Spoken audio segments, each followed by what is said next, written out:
Welcome to Through the Glass Columns, your weekly Wheel of Time read along podcast. The Wheel of Time turns and ages come and pass, leaving memories that become legend. Legend fades to myth, and even myth is long forgotten when the age that gave it birth comes again. That is your host, Greg, who somehow still knows very little about the Wheel of Time, even though he usually pretends otherwise. And that is Tylor, our resident expert, who makes sure you know how much he knows about the Wheel of Time. It's a lot.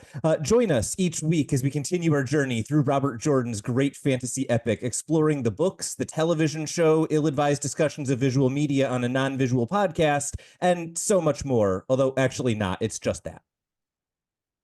Yes, all that and actually nothing else as we travel on, and I know what this means now, through the glass columns. Yeah, he really doesn't know all that much. No, you don't know that much. Hi there. Welcome back to Through the Glass Columns, your weekly read along Wheel of Time podcast. I'm your host, Greg, the host you like. And here's this other guy, the host who's, he's fine. It's Tylor. Hi, Tylor. That's actually the way that I categorize the two of us in my head, and I don't change which of us is which. So I think the audience probably agrees with you.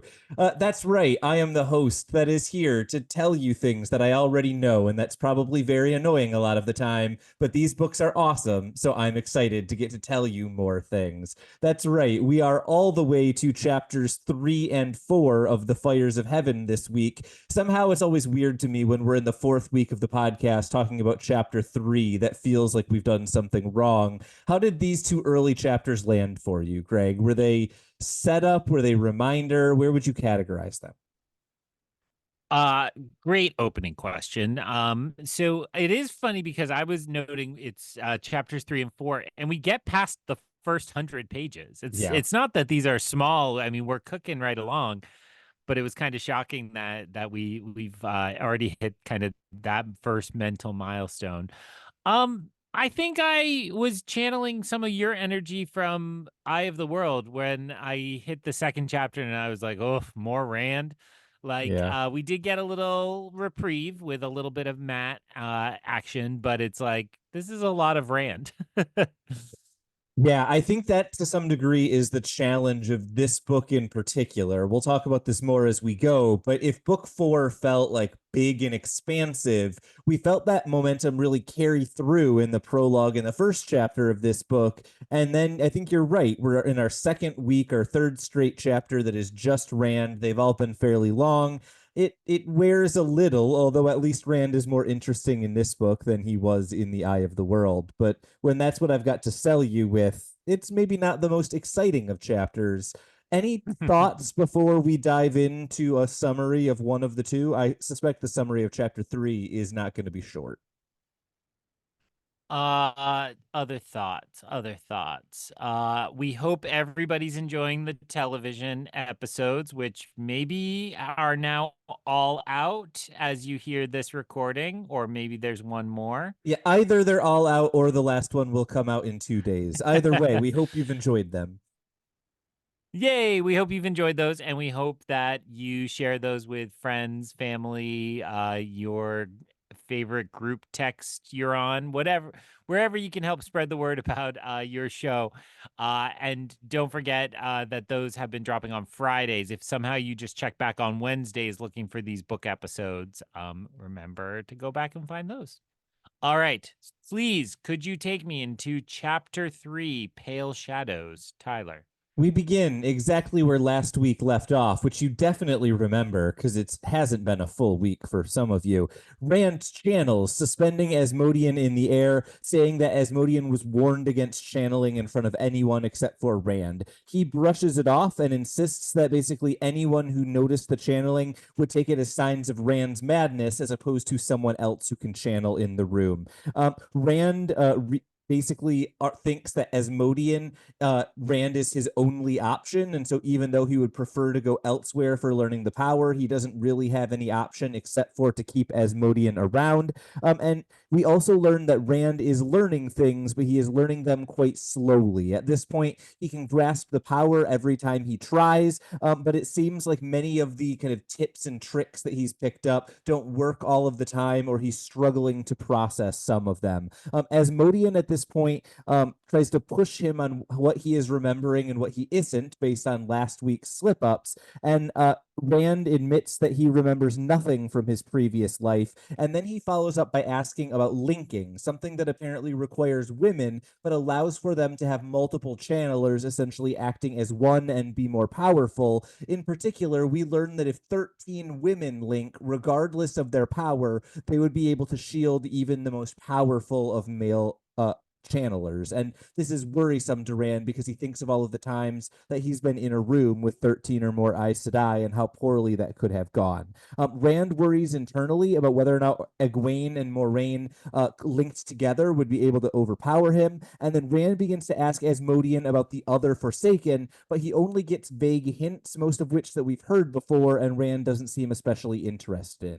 Rand then asks what Asmodean thinks of his chances in the last battle, and he asks about the Sa'angreal that Rand picked up. And when Rand says to ignore that, then Asmodean says you basically have no chance. Asmodean says that he expects he's going to die regardless of what's going on, but he believes that his only hope is to continue onward. And he says, however, that if he experiences madness, he is not going to continue onward, and that will be the moment where he ends his own life. At this point, Rand asks Asmodean about the possibility of shielding against the taint and the madness, and Asmodean explains that this is not really possible. And then when Rand presses him on why he continues onward if there's no hope of escaping madness, he gives this story about a man at the edge of a cliff hanging on to anything, even though he knew he would eventually fall. Rand then exits the room and starts talking to the leader of the maidens, who mentions that one of the maidens is planning to leave them to lay a bridal wreath in front of one of the men, and she thinks that there have been an enormous number of Aiel who have been getting married in recent times. Rand then weaves a barrier that will prevent Asmodean from leaving the room, and he walks off with the maidens following him. Somehow, we are only halfway through this chapter, and we jump then into Matt's POV. He is singing a song called Jack of the Shadows and gambling with Hedna and Kader reveals that the song is about death, and so then Matt chooses to switch the song to Tinker in the Kitchen, which goes even worse because of all of the Aiel who are around.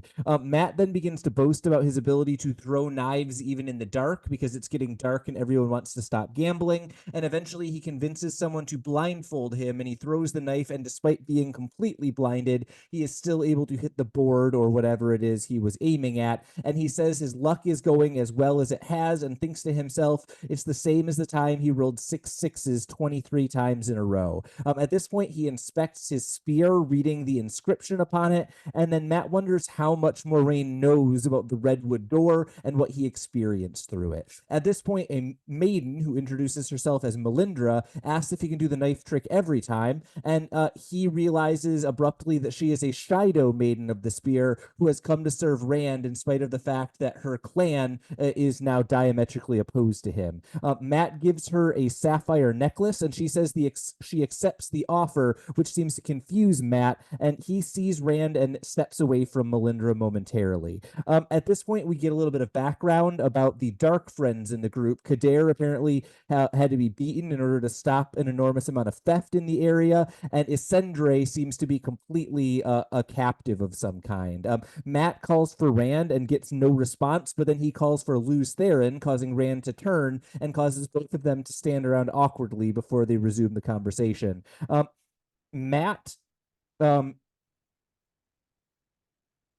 sorry, reminds Rand of their shared childhood and some of the things they used to do together. But then Matt tells Rand that he would like to leave with the wagons. Rand asks whether he is planning to go to Tarvalon, and he says no. But and Rand kind of doesn't seem to respond to that at all, but instead says to himself, "We do what we must." Rand says that he won't stop Matt from leaving, but he doesn't think the pattern will actually allow him to leave, and that Taviran may hold Matt where he is. At this point, Matt returns to Melindra, who has his things, and agrees to what she refers to as a regard gift, and then she is quite forward. And that's a good thing for Matt. And that is the end of the chapter. Boy, did that take a while to summarize, even though I only have like 7 little stars. This felt, at least the first half, very much like a hey, do you remember where we are kind of chapter. And I'm glad it's here. It did a great job of refreshing my memory. But there's not a ton of new from my perspective. Was that your thought as well?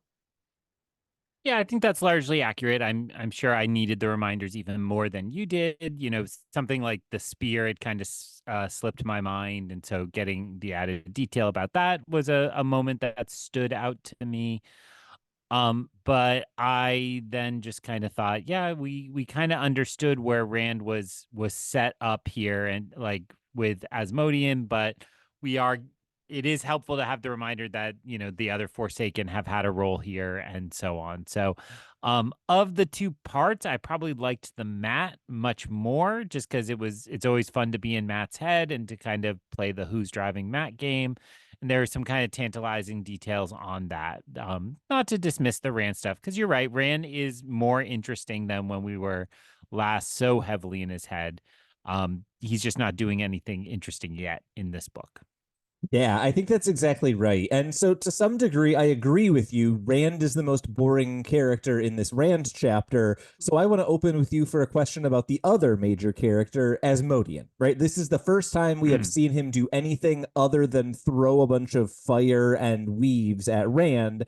And we get kind of like a sardonic character, a character who clearly is kind of funny, but also a character who pushes boundaries in a way that is very not Rand. And so it's kind of interesting to see those two characters play off each other. I found that to be good fun. What did you think of this new character? Our first real opportunity to observe a Forsaken doing something other than monologuing and attacking Rand. Well, it was really interesting because, you know, thinking of the path of this character is we got to know him a little bit as a someone in disguise, right? So as a character he was playing essentially. And then we get this kind of big moment at the end of the last book that reveals who he really is. There's a confrontation. And this has the feel of like the morning after the party, right? Like Yeah. here he is still here and we need to kind of figure out what his role and what his function is going to be. And if I'm being completely honest, when he's reasoning out like, well, I can't really go this way because of this or this because of this, so I might as well stick with you.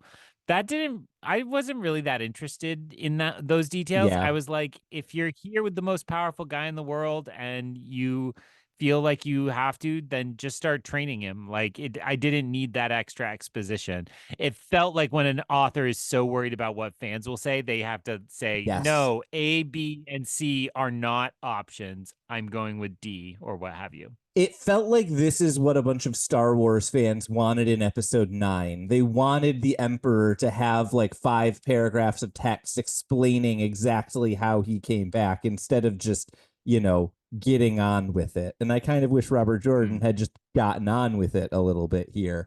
Um, Sorry for those of our fans who do not enjoy that movie the way that I do. Episode 9 is wonderful. Sorry, Ben. Um, I'm just surprised they made an episode 9. I didn't realize that. I'll have to maybe check that out sometime. uh, I think Asmodean is a ton of fun, if for no reason other than when Rand gives him a rule, he will try to find a way to break it while being able to justify breaking it. That was kind of my fun version of this kind of game is how long can Asmodean argue about something that he knows is probably going to get Rand in trouble. And it feels like a good dynamic. I can't remember if this is my original thought or our friend Ben complaining to me that it did feel like Asmodean is suddenly in the version or in the role that we thought Logain was gonna be in so many ways. And so it's really interesting that, this dynamic feels like how they would have been too. Yeah. But maybe some of this Forsaken stuff adds a slightly different spin on it. Yeah, and I like the idea that Rand is not just learning to channel better, he's also getting knowledge in a variety of ways, right? He's able to ask questions about the deep past, right? This kind of discussion about the Forsaken and what are their habits like and where are they. That's something that I think Asmodean brings to the table that no other teacher could bring. And I find those moments interesting. The other thing that I want to really highlight here is the couple of new details about the power that we get.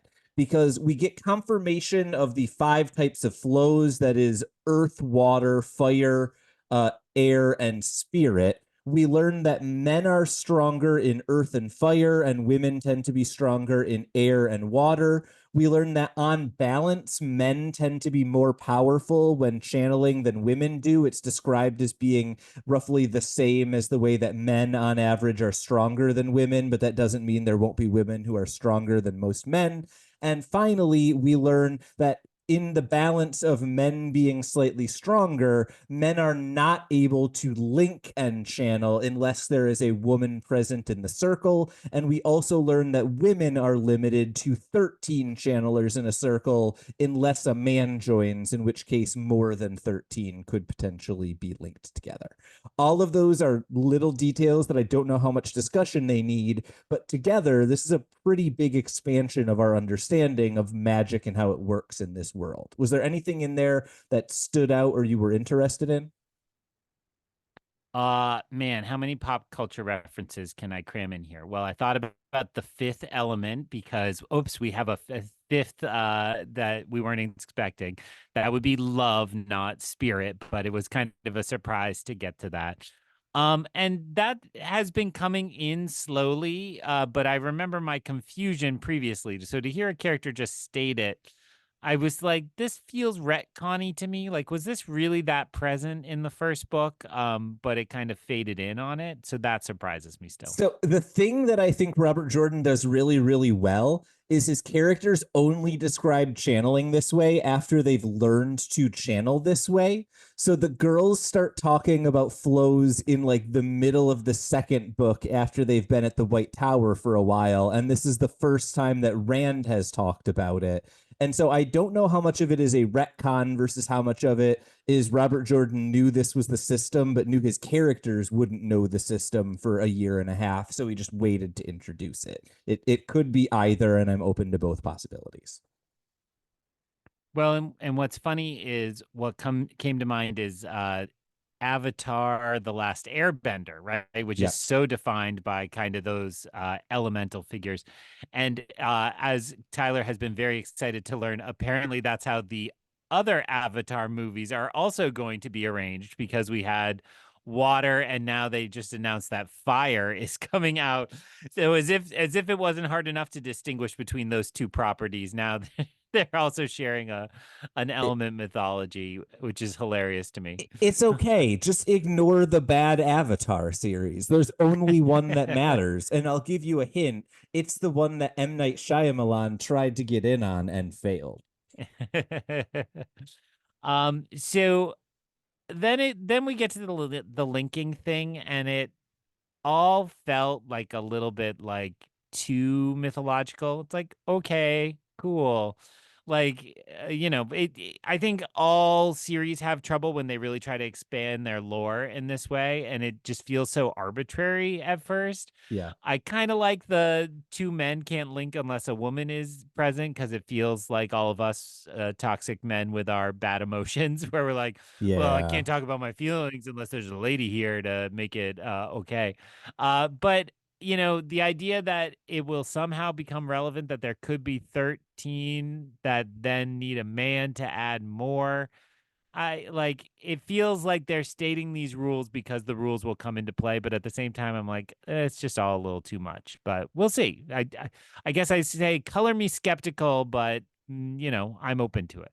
I want to second your point about men and linking with a joke that I'm quoting, and I'm sorry, I don't remember who the stand up comedian was who originally told it, but it's something along the lines of modern men treat therapy the way that women treat fries. They don't want to order their own, but they'll have just a little of what you're having, right? Like they will absolutely mooch the therapy off of the women in their life. That's how linking with the power works, and I appreciate that from Robert Jordan. Um, the other moment in this chapter is just a really little thing, but Asmodean's story of the man hanging off the cliff to describe why he's doing what he's doing, I thought that moment was good enough that I didn't need the like page and a half of previous exposition that you described. That summed up why he is where he is, and I wish we had just gotten that and not all of the stuff before it as well. Yeah, I was, having Roadrunner cartoon flashbacks because Yeah. that's what I associate with basically all clips, but that particular setup. But yeah, it totally works. And I think you're right. Maybe that's too why I was kind of frustrated because you get that little note. It's like, oh, got it. Right. Like Yeah. it's a slim chance, but you might as well take it. It's like, okay, I can understand that and work with that. So then Rand leaves the room, and we get a really interesting piece of news that apparently maidens have been leaving the Maidens of the Spear at record numbers. All of them are proposing marriage to a variety of men in society and giving up the warrior life to have children.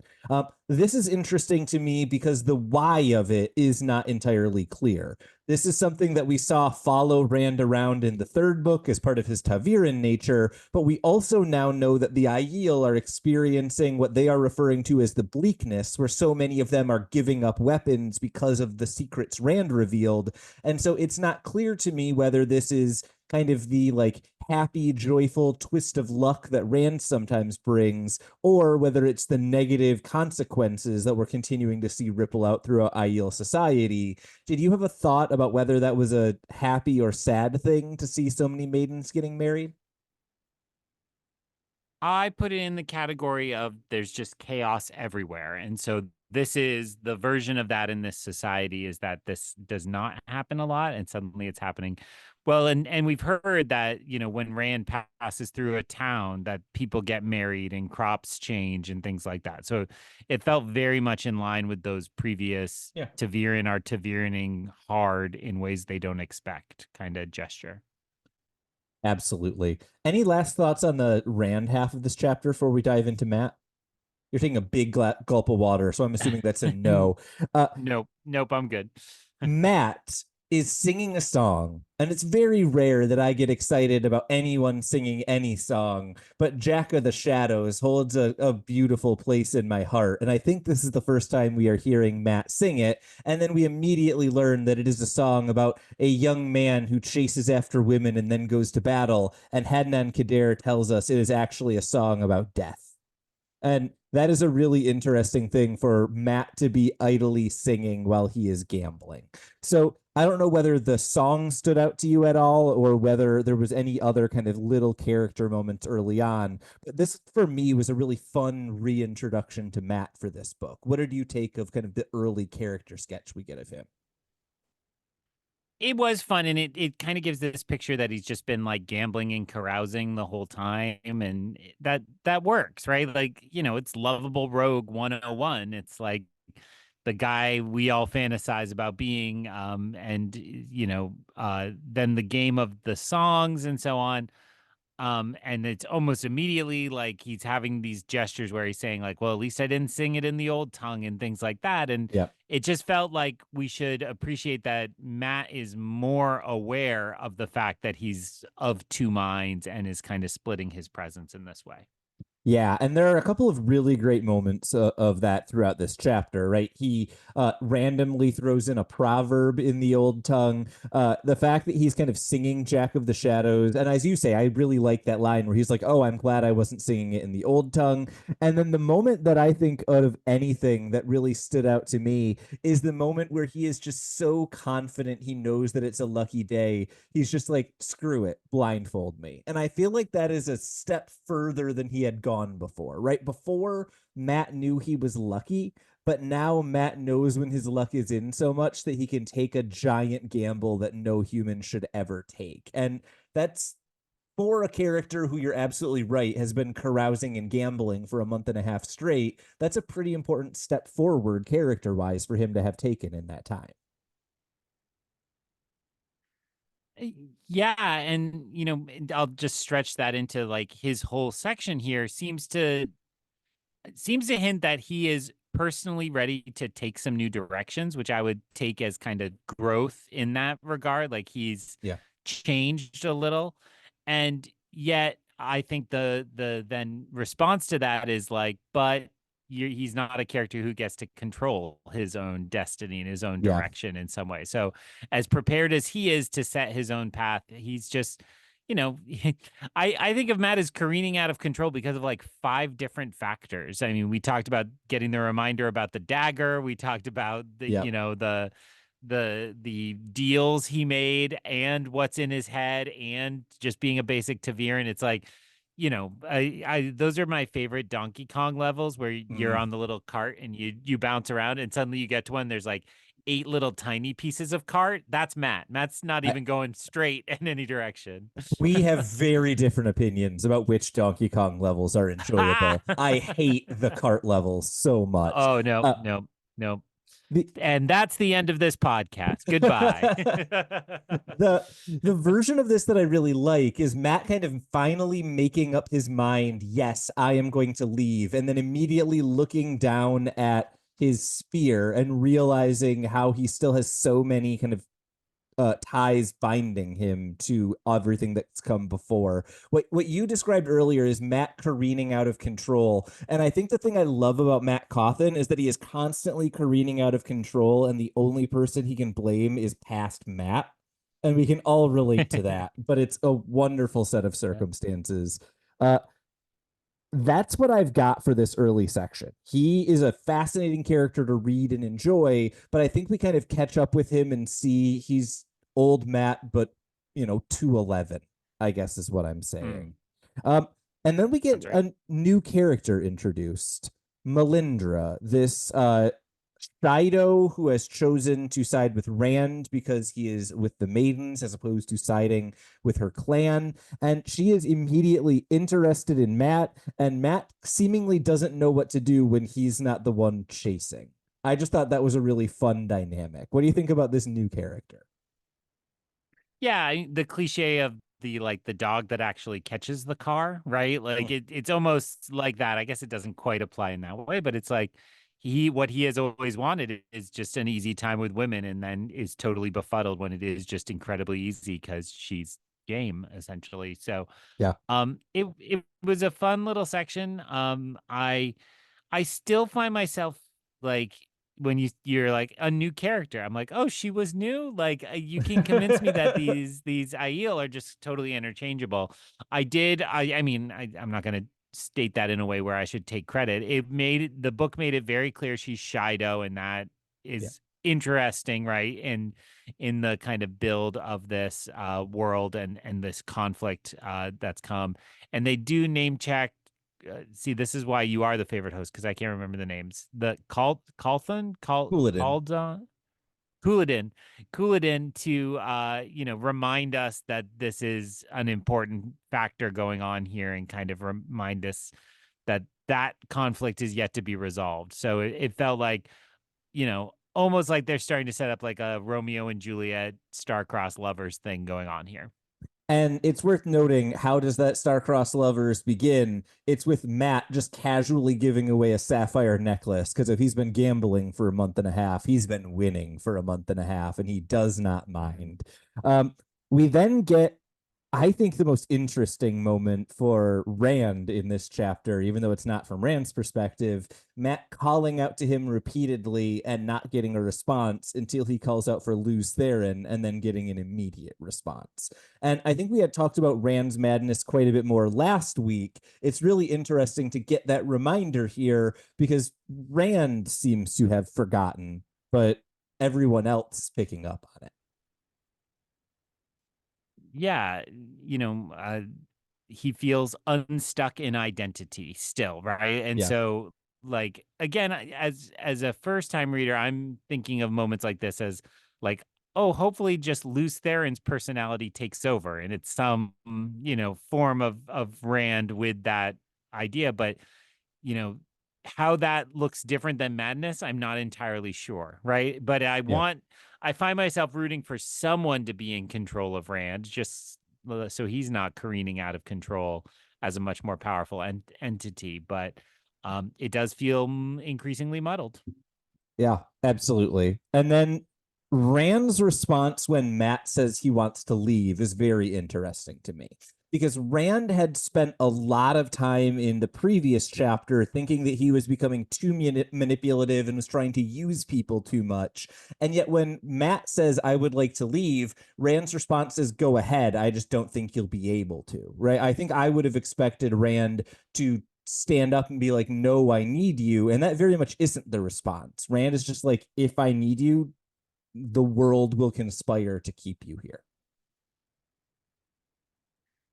Sounds like a pretty easy way to like give people the illusion of choice, right? Yeah. Like, I mean, he does it out loud, so I guess the illusion is broken. But it's like, yeah, I don't really care what you do because the whole universe literally revolves around me. And it literally does. The Yeah. last moment that I have in this chapter is when Matt asks Melindra, do you know anything about the Daughter of Nine Moons? I don't think this is an especially meaningful moment unless you forgot that that phrase exists, in which case, let me remind you, Matt is fated to marry the Daughter of the Nine Moons. Any thoughts and or questions about that moment that made me laugh before we transition to the next chapter?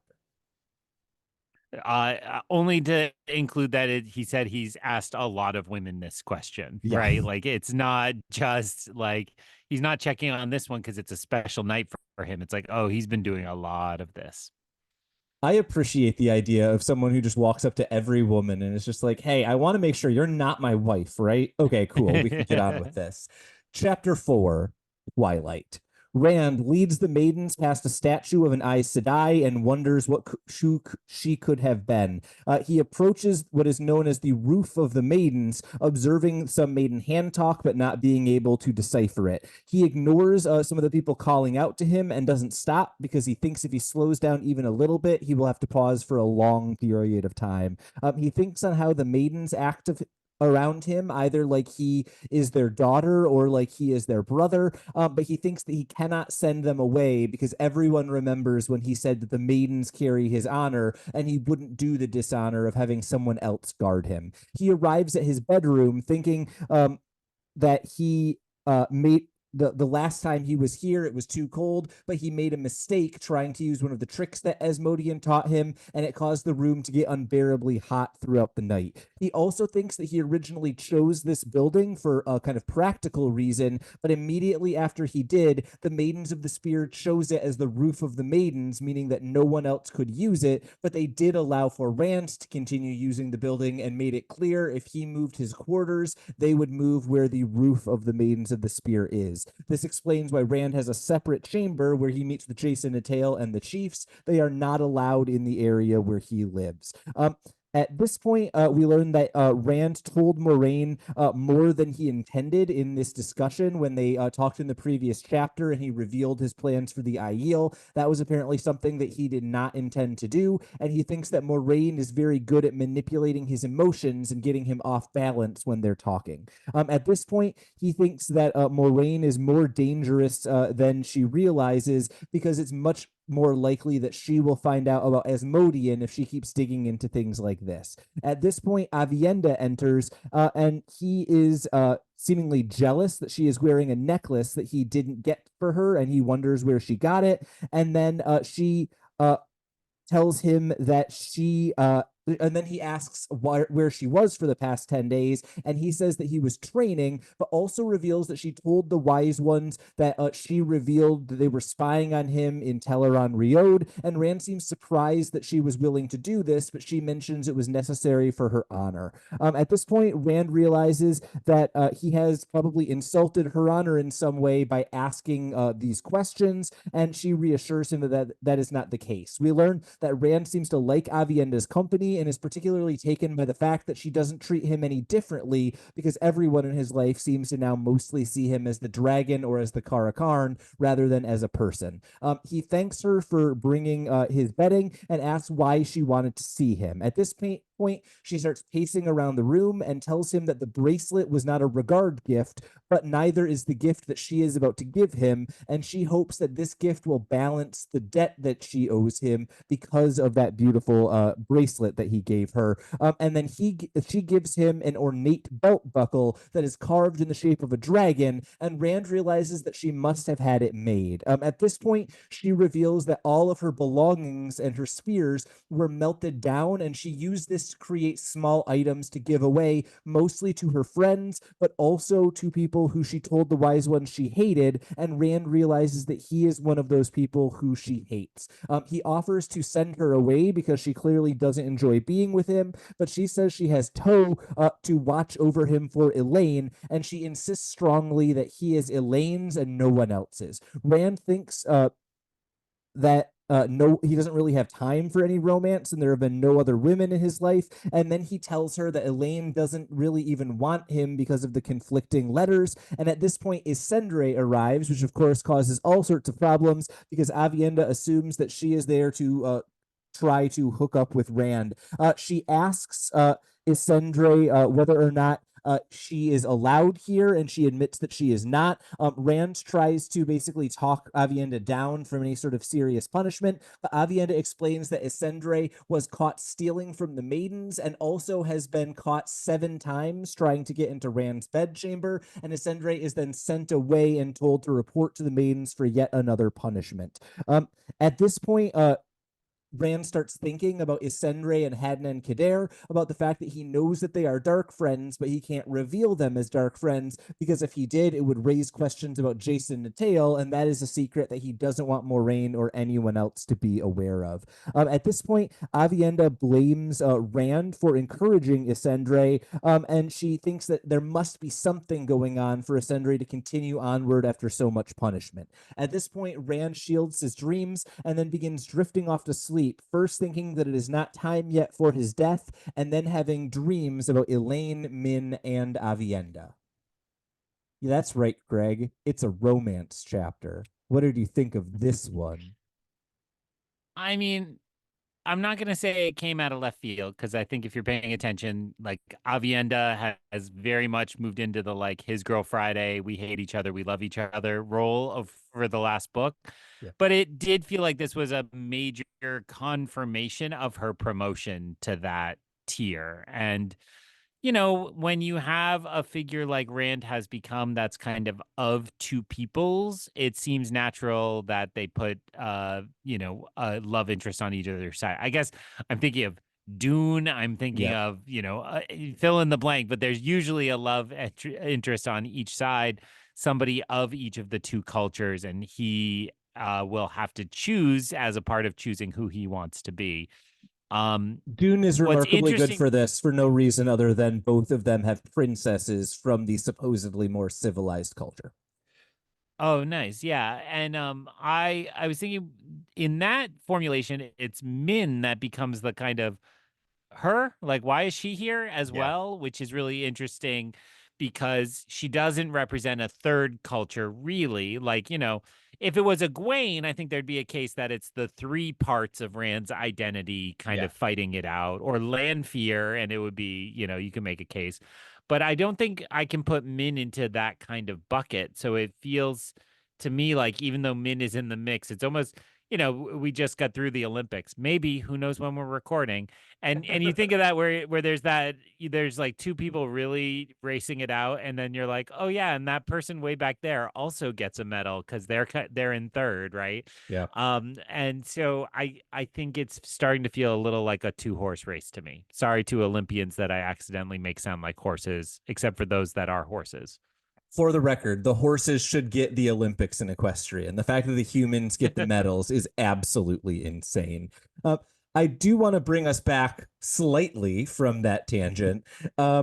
I think for me, the really interesting section early on in this chapter, even before Avienda arrives, is getting a lot of interesting detail about the maidens and their interaction with Rand, right? We learn that at the end of the last book, when Rand says the maidens carry my honor, that apparently is now really defining for that group. And they seem to have basically taken him in as the daughter of maidens who has returned to them. So he's allowed underneath the roof of the maidens. He is being treated as either a son to the older maidens or a brother to the younger maidens. And he kind of thinks of this almost affectionately at times, but also seems really worried about having this group kind of be the sole one responsible for his safety, because it seems like he's kind of worried about putting them at risk in some way. I'm curious what your thought is about kind of this evolution for Rand, because the last we had checked in with him in the Maidens, they were seemingly approving of his match with Avienda when he was picking out the bracelet,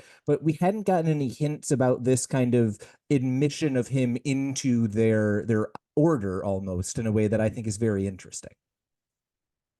The phrasing about how the he who comes with the dawn will break the Aiel came to mind a lot, kind of across this chapter. It's like it feels like we're starting to see the Shield Maidens are also broken in some way, right? Mm. Like the kind of set of traditions, and we got that hint in the last chapter that a lot of them are just leaving, so literally kind of broken away as a part of that, but you know, I was thinking about if there's no real analogous Earth situation, but if there was a religion that was like shaken to its core with indisputable proof, irrefutable or indisputable, you can't merge those two words and make sense. Uh, proof. What would the reaction be? And I think it's kind of natural that it'd be like some people would just walk away. Yep. But you'd also have, well, you get this feeling across history and in contemporary times sometimes where it's like, well, if nothing matters, then I'm just going to follow this person, right? And I'm just Yeah. going to do what this person says. And it kind of felt to me like that's where the Maidens of the Shield, did I say that right? Spear. Yes, Spear. I was like, wait, that's Rohan. Where am I? Yes. So Maidens of the Spear kind of are in that trapped space. Yeah. No, and I think that makes a lot of sense. And then Avienda is really fascinating because she is a former maiden now training to be a wise one, which puts her in an even more kind of like fraught in between everything place, which Rand is upending. So I guess I kind of half asked this at the beginning and you gave kind of the general answer, but I'm curious, how are you seeing Avienda differently at the beginning of this book than you did in the previous book? You said it kind of cemented the kind of promotion that she's gotten. Does that change the way you're thinking about any of the things she's doing? Do you feel like you understand her better? What's your takeaway about Avienda from this first chapter that she's in? I think I said this last book. It felt I'm just gonna do comparisons because this is the easiest language I have.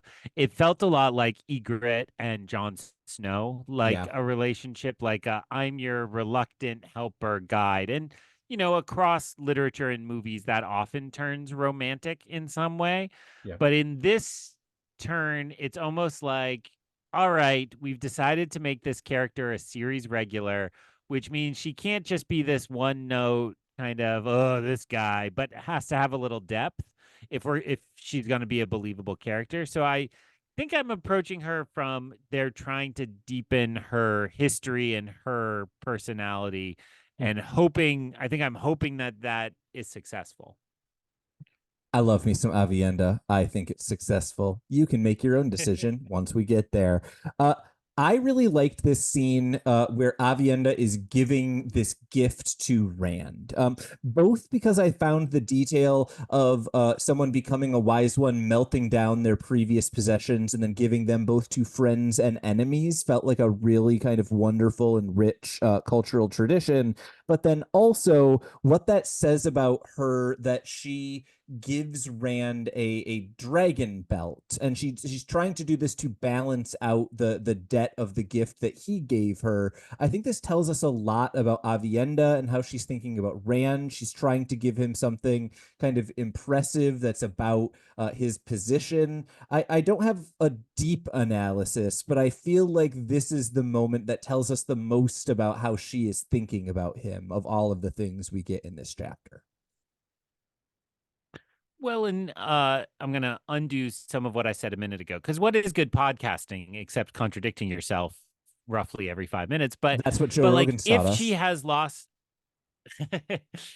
if she has lost her way in some ways and is looking for exactly what she wants to be and do now, it's interesting that she's kind of partially leaning into this honor code. And it's like, well, if Yeah. these are the actions I need to take for honor, I'm going to do the best damn job I can. Right. And Yeah. then by pushing that way and not just like, well, I have to give him a gift, but say, I want to make it really impressive. I want to make an impression. I think is a part of that and is cool in regards of the like some people you like, people you hate. It all kind of comes together to say like, well, she's still of her people, even if she's shifting here. Yeah, absolutely. And then I think, as you said, she's leaning on that honor code. The version of that that Rand is still grappling to figure out is the way that she is interacting her honor with Elaine, right? She is very vehement in this section that Rand belongs to Elaine. And even Rand is kind of baffled by this. He's like, I kissed her twice. What are we talking about here? And A, that's a fun moment. But B, I think that that idea that she is kind of doing this kind of this Giotto, this honor code so deeply that she's giving gifts to her enemies, and that kind of puts her in a position of not being able to step back from Rand. I think that is really interesting to me. She's kind of forced to interact with him for honor, which is an odd motivation for a character in this situation. Yes, and I it is I think I've been thinking since she basically made this pledge to Elaine. It's like, how serious is this? Because you said it more nicely, but it feels like seventh grade girls, right? Like, no, Yeah. I said I wanted to have a crush, so you have to make sure.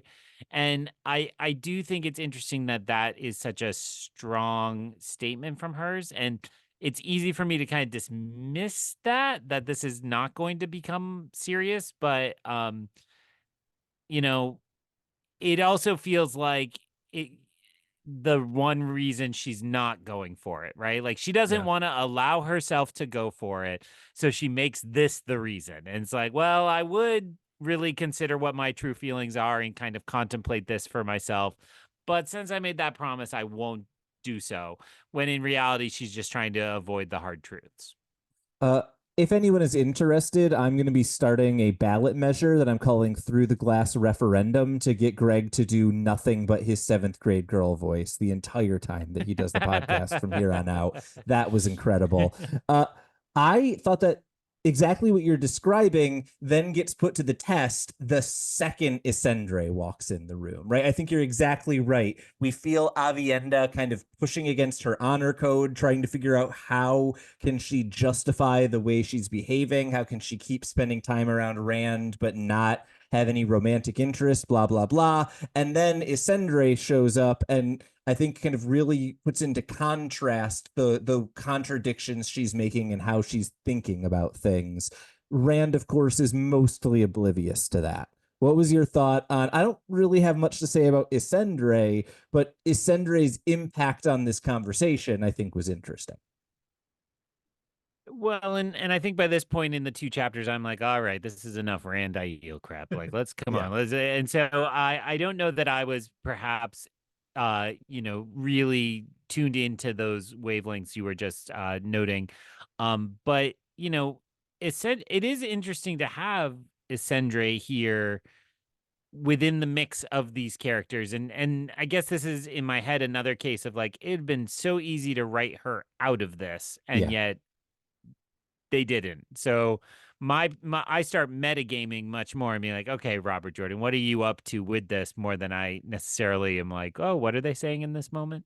Well, in that case, our big hint about Isendre, the thing that should kind of get the radar going, is the fact that apparently she has been punished 7 times for trying to get into Rand's bedroom, and she continues onward despite that. I mean, Rand seems like a chill dude, but definitely not get beaten 7 times to hang out with him chill. Something else has to be motivating her beyond the simple get in the same room as the Dragon Reborn. That I think is the mystery Robert Jordan is seeing here that really plays well into what you're describing. Well, and what comes to mind immediately is how we now have know in this universe we have people who are, manipulated. And so whose power might it be that's forcing her to do this? And less than what is her choice that's doing that. So I want to learn more, but like, man, I could use some chapters not about Rand. Well, I don't honestly remember whether you're going to get them, but we're going to have a lot to read next week. So even if they are about Rand, we're going to push those pages forward. Just be aware, next week we are reading 2 chapters. That is chapter 5, Among the Wise Ones, and chapter 6, Gateways. And altogether, they add up to almost the longest week that we have ever done in terms of word count. Give yourself a little bit of extra time. We got to get through the first part of this book. And I think some of it is not Rand, but I think it might still be in the Aiel waste. Yes, but I'll see you next time through the glass columns. So ends another episode of Through the Glass Columns. We thank you for joining us and continuing with us on our quest to cover all of the Wheel of Time in our own sweet time. This podcast features original content developed by Tylor and Greg Cass and is not in any way affiliated with, associated with, or condoned by the Robert Jordan Estate, Tor Fantasy, Amazon, or our wives. All content is intended for entertainment and educational purposes only. If you're enjoying this podcast, please seek out the books from your local bookshop or library and join us as we continue our journey. If you'd like to contact us to share your thoughts or give feedback, find us on Instagram or Threads by searching Through the Glass Columns. Thank you once again for being a part of this community. If you're enjoying the show, please subscribe, leave us a review wherever you are listening, and recommend this show on your social media to help us grow our community. We look forward to welcoming you back next time on Through the Glass Columns.